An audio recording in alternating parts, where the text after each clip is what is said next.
Good morning students. Parts of series में हम preposition को पढ़ रहे थे। आज डिस्कस कर रहे हैं हम यूज ऑफ विद का यूज। ये जो आपका पार्ट है, पार्ट ऑफ स्पीच में है, ये है 19 पार्ट्स आप पढ़ चुके हो। इस पार्ट में हम बात करेंगे विद प्रपोजिशन की। विद का जो मीनिंग होता है, मेन मीनिंग होता है, वो साथ ही होता है। जो इसका सबसे इंपॉर्टेंट यूज है वो पहला मैंने लिख रखा है, इन द कंपनी और प्रेजेंस ऑफ समबडी और समथिंग। किसी वस्तु या व्यक्ति के साथ होने के अर्थ में, यानी आप किसी वस्तु या व्यक्ति के साथ हो, उसकी कंपनी में हो, तो उसके अर्थ में, है ना। आप किसका यूज करोगे? विद का। जैसे मैं दोस्तों के साथ खेलता हूँ, मैं मेरे भाई के साथ पढ़ता हूँ, तो किसी के साथ होने के अर्थ में। आप किसी के साथ हो तो इसके अर्थ में, या किसी वस्तु के साथ हो तो इसके अर्थ में आप किसका यूज करोगे? विद का यूज करोगे। देखिए जैसे example, she lives with her parents, वो अपने माता पिता के साथ रहती है, तो विद, तो वह अपने माता पिता के साथ, तो साथ होने के अर्थ में विद आ रहा है। I take tea with biscuits, मैं चाय लेता हूँ या चाय पीता हूँ विद बिस्किट्स, बिस्किट्स के साथ, तो चाय के साथ बिस्किट, देखो इन दोनों का साथ है, चाय का और बिस्किट का। I play cricket with my friends, मैं मेरे दोस्तों के साथ क्रिकेट खेलता हूँ, तो किसका साथ है? आई का और उसके दोस्तों का साथ है। तो साथ के लिए, एक साथ होने के लिए आप किसका यूज करोगे? विद का। ये पहला यूज हो गया विद का। सेकंड यूज की बात करते हैं, हैविंग और कैरिंग समथिंग। किसी चीज का साथ होना या किसी गुण का साथ होना, तो आप किसका यूज करोगे? या किसी चीज का आपके पास होना, तो आप विद का यूज करोगे। ये बहुत इंपॉर्टेंट यूज है। A girl with red top, A man with blue jeans, यानी लाल टॉप पहने हुई लड़की, यानी वह लड़की जिसके पास लाल टॉप है, मतलब जिसने लाल टॉप पहन रखा है, वह आदमी जो ब्लू जींस पहना हुआ है। A man with blue jeans. जैसे आप कहो a man with brown hair, है ना, वह आदमी जिसके बाल कैसे हैं? ब्राउन हैं, यानी उसके पास ब्राउन हेयर हैं। तो किसी चीज़ का पास होना या साथ होने के लिए भी आप किसका यूज करोगे? विद का। ए मैन विद ब्लू आइज, जैसे आप बोलो ऐसे, नीली आंखों वाला एक आदमी, तो विद लगाया आपने। तो किसी चीज का आपके पास होना, किसी गुण का आपके पास होना, इसके लिए भी आप किसका यूज करते हो? विद का यूज करते हो, है ना। अब हम नेक्स्ट जो यूज है इसका, उसको डिस्कस करते हैं, है ना। देखिए जिसका नेक्स्ट यूज है वो है थर्ड यूज इसका। अगर आप किसी वस्तु का या किसी उपकरण का यूज करते हो, यूजिंग समथिंग,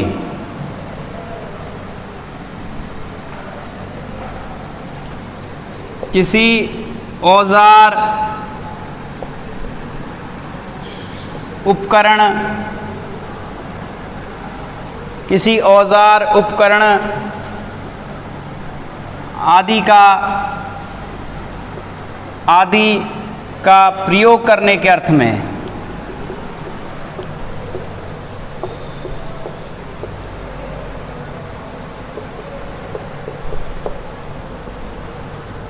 विद का यूज किया जाता है। देखिए जैसे आप बोलते हो, ही किल्ड द स्नेक, उसने सांप को मार दिया।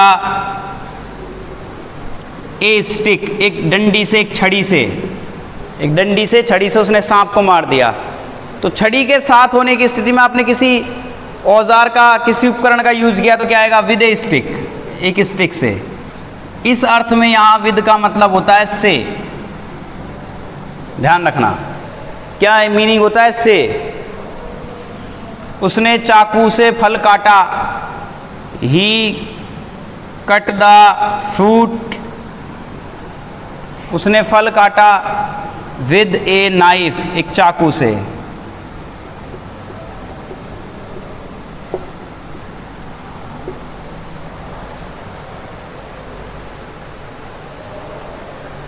है ना।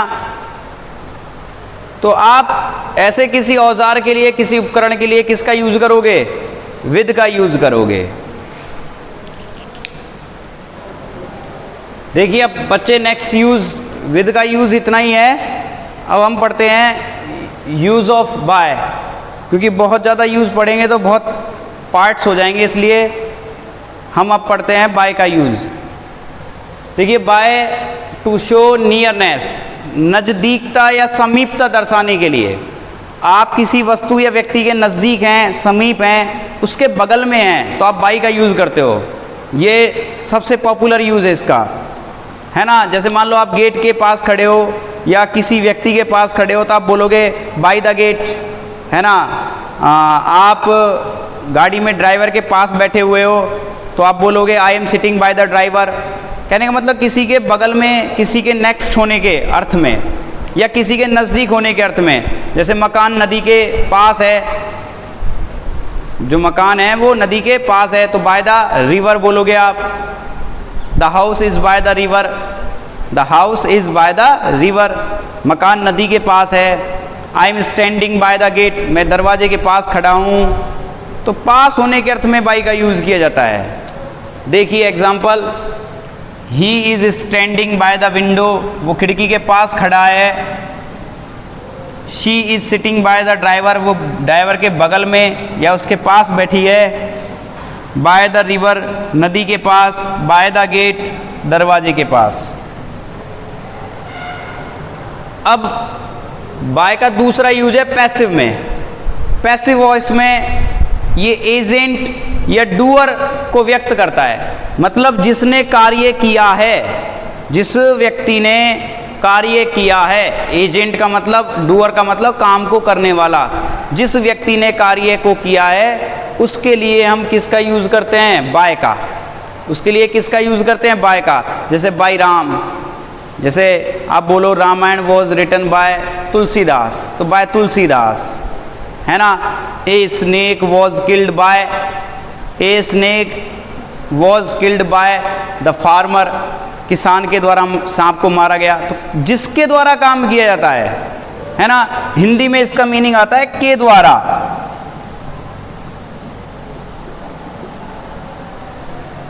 बाय प्लस एजेंट लगता है।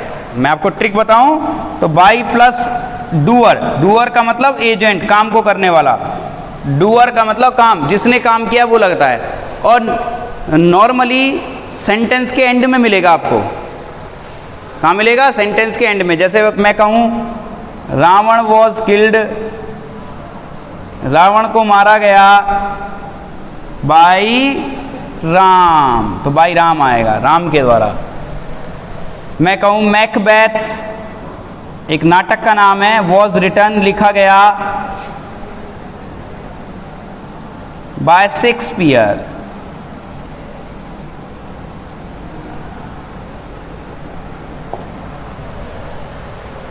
तो आपने देखा ये डूअर हैं, इन्होंने काम को किया था। तो इनके लिए आप क्या लगाओगे? बाय लगाओगे। क्या लगाओगे? बाय।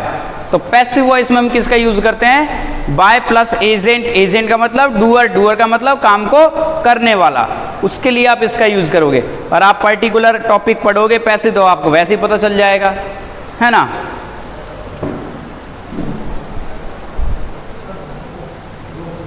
देखिए जो नेक्स्ट यूज है वो टाइम के रेफरेंस में है। Not later than the time mentioned, यानी एक आपको टाइम दिया जाएगा और उस टाइम से पहले ही वो काम हो जाएगा। मतलब उस टाइम के बाद का टाइम नहीं, उस टाइम से पहले का जो आपको दिया जाएगा, अधिकतम टाइम। यानी देखिए जैसे मैं कहूँ 6 बजे, अब आपको पता है कि टाइम, इस वाले टाइम के लिए आपने पढ़ लिया है, ऐसे आता है जो 6 बजे, 5 बजे, 3 बजे ऐट लगता है ना। तो इसका मतलब तो हो गया 6 बजे, एक फिक्स्ड पर्टिकुलर 6 बजे। मतलब जैसे I get up at 6 o'clock, मैं 6 बजे जगता हूँ और मैं एट की जगह यहाँ लगा दूँ बाई, तो इसका मतलब हो जाता है 6 बजे तक। हिंदी में इस यहाँ इसका मतलब तक होगा, बाई का मतलब क्या होगा? तक, 6 बजे तक। अब 6 बजे तक का मतलब ये है कि 6 बजे से ऊपर नहीं होगा। देखो ये लिखा है नॉट लेटर, बाद में नहीं होगा। देन द टाइम, उस टाइम से मेंशन्ड जो बताया गया है, जो टाइम बताया गया है उससे लेट नहीं होगा, उससे पहले। 6 बजे तक मैं जग जाता हूँ तो हो सकता है मैं 5:59 पे जग जाऊँ, 5:48 पे जग जाऊँ, 5:45 पे जग जाऊँ, है ना, 5:30 बजे जग जाऊँ, पहले कितना भी हो सकता है ना, लेकिन 6 के बाद नहीं होगा। इसको बोलते हैं मैक्सिमम टाइम, अधिकतम समय, मतलब उससे ऊपर नहीं जाएगा, लेटर नहीं होगा टाइम, बिफोर ही रहेगा, पहले ही रहेगा। तो अधिकतम समय के लिए, जैसे मैं कहूँ, एक तो मैं कहूँ कि मैं रविवार को काम कर लूँगा, रविवार को, ध्यान से सुनना, रविवार को काम कर लूँगा, तो मैं बोलूँगा ऑन संडे, क्योंकि आपको पता है कि वारों के नाम से पहले क्या लगाते हैं? ऑन। आपको पता है क्या लगाते हैं? ऑन, वारों के नाम से पहले। मैं बोल रहा हूँ रविवार को कर लूँगा, और मैं कहूँ कि रविवार तक कर लूँगा, रविवार तक, इसका मतलब हो गया रविवार को। और फिर मैं कहूँ बाय संडे, बाय सबके साथ लग सकता है फिर, तो यहाँ हो गया रविवार तक। अब रविवार तक का मतलब ये है कि हो सकता है मैं शनिवार को ही कर लूँ, रविवार से ऊपर नहीं जाएगा। हो सकता है मैं शुक्रवार को कर लूँ, हो सकता है मैं बृहस्पतिवार गुरुवार को कर लूँ, लेकिन रविवार से, संडे से ऊपर टाइम नहीं जाएगा। फ्राइडे, सैटरडे, थर्सडे, किसी को भी अपना काम पूरा कर सकता हूँ। ये बात समझने की है, ध्यान रखना। और इसका यूज ज़्यादातर फ्यूचर परफेक्ट टेंस में होता है। जब आप टेंस पढ़ लोगे, आपने पढ़ रखे हैं पहले, तो आपको समझ में आ जाएगा कि फ्यूचर परफेक्ट में हम इसको यूज़ करते हैं। देखिए तो एग्जाम्पल देखते हैं हम।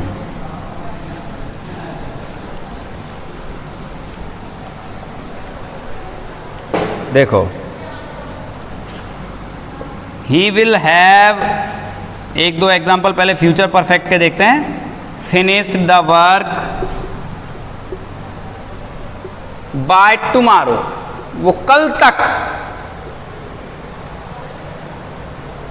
कल तक काम पूरा कर लेगा।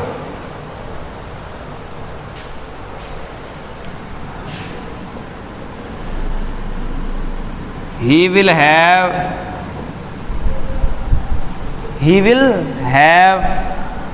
learned the lesson, वो पाठ याद कर चुका होगा बाय ट्यूसडे, मंगलवार तक।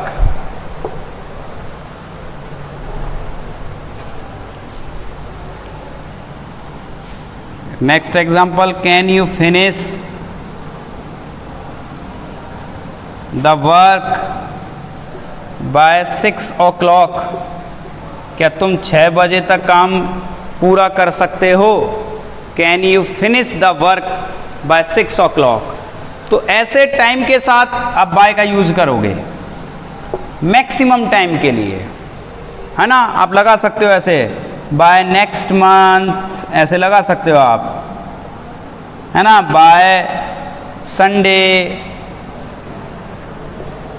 Bye end of this year, इस साल के अंत तक, है ना।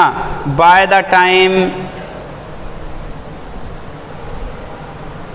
ये फिक्स्ड हैं, ये टेंसेस में खूब यूज होते हैं, मैक्सिमम टाइम के लिए हैं सब। तो आप किसका यूज करोगे? बाय का यूज करोगे, ठीक है। अब बाय का एक और यूज देखते हैं हम। ये तो हमने टाइम के रेफरेंस में, टाइम के संदर्भ में देखा। देखिए ये बहुत इंपॉर्टेंट यूजेस हैं बाय के। By plus means of transport, जो ट्रांसपोर्ट यातायात के जो माध्यम होते हैं, साधन होते हैं, उनके साथ बाय का यूज करेंगे। ट्रेन, बस, टैक्सी, कोच, प्लेन, जो भी हैं, इन सब के लिए बाय का यूज करोगे। लेकिन ध्यान रखना, बाय के बाद कोई भी डिटरमिनर नहीं आएगा। ए, एन, द, माय, ये कुछ नहीं आएंगे। बाय द ट्रेन नहीं कह सकते आप, ध्यान रखना गलत है। बाय ए ट्रेन नहीं कह सकते, बाय के बाद सीधा वो मीन्स आएगा, जो माध्यम है वो आएगा। जैसे एग्जाम्पल देख लो, by train, by car, by bus. देखिए कुछ नहीं लगा रखा मैंने बाय और उस साधन के नाम से पहले, दोनों के बीच में कुछ नहीं आएगा। By air, by ship, bye taxi. अगर आप द या एन, ए जो भी लगाते हो इनसे पहले, तो फिर आपको इन और ऑन में से लगाना होगा। ये बड़ी इंपॉर्टेंट बात है, फिर इन और ऑन में से लगाना होगा। जैसे आप कहते हो, जैसे मान लो मैंने एग्जांपल लिया कार, और कार से पहले आपने लगा दिया द, तो आप बोलोगे in the car. By the car नहीं होता, ध्यान रखना, इन द कार ये सही है। बाय द कार गलत है, क्योंकि द डिटर्मिनर हो गया, ये गलत है। अगर आपको बाय लगाना है तो फिर द हटाना पड़ेगा, और द लगा रहे हो तो फिर इन और ऑन में से लगाना होगा, ठीक है ना। दूसरा यूज है by plus means of communication. जो कम्युनिकेशन, बातचीत के जो साधन होते हैं, टेलीफोन है, टेलीग्राम है, मेल है, पोस्ट है, डाक वगैरह है ना, इन सब के लिए by post, by mail, by telephone, by telegram, ये सब किसके साधन हैं? बातचीत करने के, कम्युनिकेशन के। इनके साथ भी क्या यूज करोगे? बाय। और इसका नेक्स्ट यूज है by plus method of payment. Payment करने का तरीका होता है जो, है ना, कि जैसे आप कहोगे कि भाई मैं तो आपको पेमेंट करूंगा बाय चेक से, तो बाय चेक आ गया। मैं आपको पेमेंट करूंगा क्रेडिट कार्ड से, देखो बोलने में आएगा क्रेडिट कार्ड से, तो से का मतलब बाय आएगा, ध्यान रखना, बाय क्रेडिट कार्ड, है ना। एक और यूज है जो कि बड़ा कॉमन है, आप बोलते हो, है ना, मैथ्स में आप बहुत बोलते हो ये, इसको भी देखते हैं एक बार। जैसे आप बोलते हो कि 6 मल्टीप्लाइड बाय 2 इक्वल्स 12। देखो क्या बोलोगे, इसको लिखोगे कैसे? 6 मल्टीप्लाइड बाय 2 इक्वल्स 12, आ गया ना बाय। तो मैथमेटिकल जो आपकी प्रक्रियाएं होती हैं, मल्टीप्लाई और डिवाइड करने की, गुणा करने की और भाग देने की, है ना, गुणा और भाग देने की में काम आता है बाय। जैसे मैं कहूं 6 डिवाइड बाय 2 इक्वल्स 3, ऐसे बोला जाएगा। क्या बोला जाएगा? 6 डिवाइड बाय 2 इक्वल्स 3।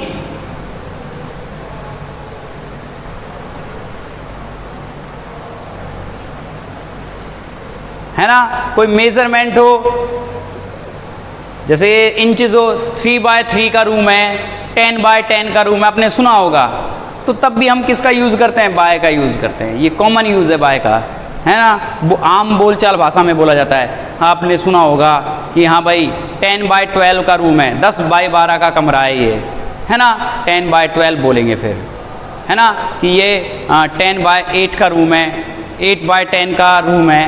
तो ऐसे भी मेजरमेंट के लिए हम क्या लगाते हैं? बाय का यूज़ करते हैं। और भी बाय के बहुत यूज़ हैं, है ना, किसी रेट के लिए, किसी चीज़ को बेचने के लिए भी बाय का यूज़ करते हैं। जैसे कि आप कहते हो कि केले डजन में बेचे जाते हैं, है ना, bananas are sold by dozen, ऐसे आएगा। अगर आप किसी वस्तु या व्यक्ति की कोई पार्ट है, कोई हिस्सा है, उसका पकड़ लेते हो, तो उस हिस्से के लिए भी आप बाय लगाते हो। जैसे मैंने उसकी कॉलर पकड़ी, तो बाय द कॉलर, है ना, बाय द कॉलर। मैंने उसका हाथ पकड़ा, जैसे मैं कहूँ आई कॉट हर, मैंने उसे पकड़ा बाय द हैंड, हाथ, यानी जैसे मैं किसी का हाथ पकड़ रहा हूँ तो बाय द हैंड, है ना। मैंने किसी की गर्दन पकड़ ली तो बाय द नेक, क्या होगा? बाय द नेक, ध्यान रखना। तो इसके लिए भी हम बाय का यूज़ करते हैं। बाकी नेक्स्ट वीडियो में हम जो और प्रपोजिशंस हैं उनके बारे में डिस्कस करेंगे। Thank you.